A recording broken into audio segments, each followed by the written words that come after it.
کر لیجیے کراچی میں جاری دھرنوں سے متعلق کراچی میں 6 مقامات پر 2 مذہبی جماعتوں کی جانب سے دھرنوں کے باعث ٹریفک کی روانی متاثر، شہریوں کو شدید پریشانی کا سامنا ہے۔ نمائش چورنگی اور ملیر میں ہنگامہ آرائی کرنے والوں کے خلاف مقدمات درج، پولیس نے 19 افراد کو گرفتار کر لیا ہے۔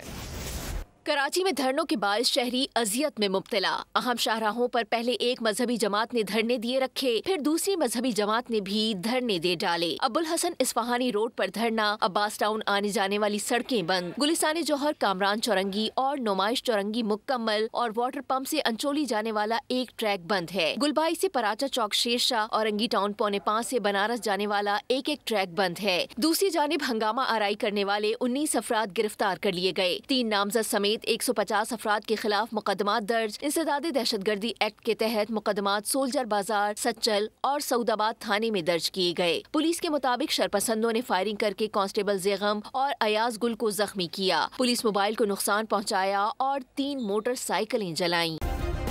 سبسکرائب کریں اور بیل دبائیں تاکہ کوئی خبر رہ نہ جائے۔